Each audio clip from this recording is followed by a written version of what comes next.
Thank you very much. So basically, my name is Brighton Kaoma. I'm from Zambia. I'm a youth ambassador for UNICEF, and I'm also running an NGO called Agents of Change Zambia.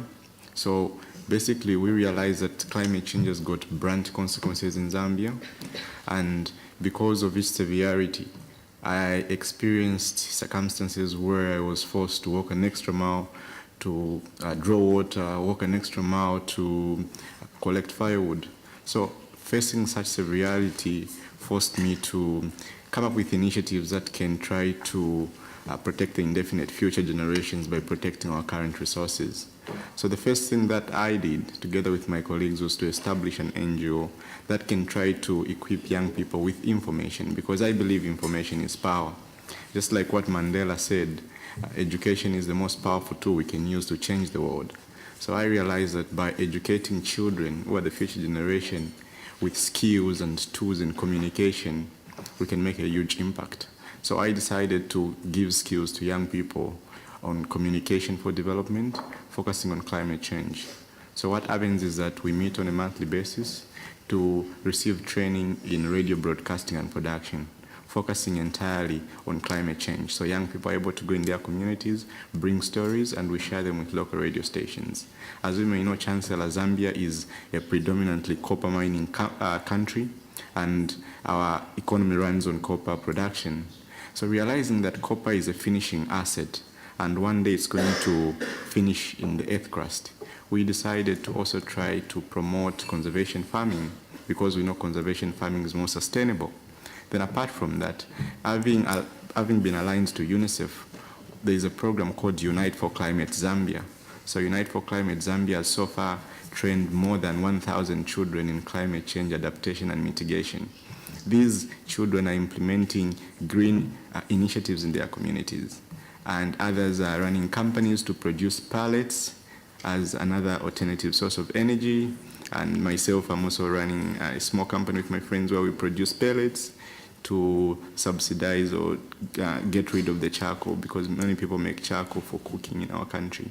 So there are a number of initiatives, and I believe that it's by supporting local initiatives that we can be able to make a difference, and change is always bottom up. Thank you. Und zwei Fragen. Two questions.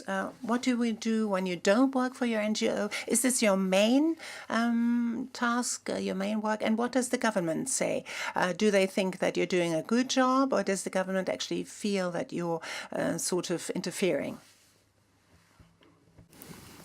Well, one thing that I'm very proud to always share is that when we started mobilizing in our communities to talk about climate change on radio stations, we actually targeted the most listened to radio stations, and realizing that our voice was very loud and we mobilized in our communities, the government approached us to say, do you need any help from us? Do you need any support from us? So I realized that through local initiatives, and if we are able to work together, we are able to influence policies, we're able to influence local agendas that can also be of long-lasting impact in our community. So the government is listening, and the government has come on board to assist us in our climate change initiatives.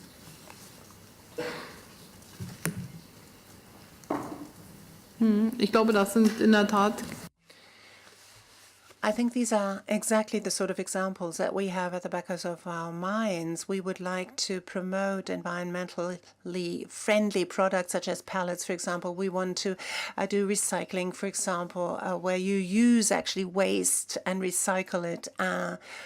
And, for example, plastics or other materials, and turn them again into resources, or electronic products, mobiles that are thrown away. I mean, every year you can get a new one, and one has to be careful not to waste the old ones, but to actually use the raw materials, the commodities included. For example, you said copper is a commodity that at some point in time will expire. So you have to use those individual components and recycle them so that future generations may also have some resources left to them. Anyone else who wants to take the floor?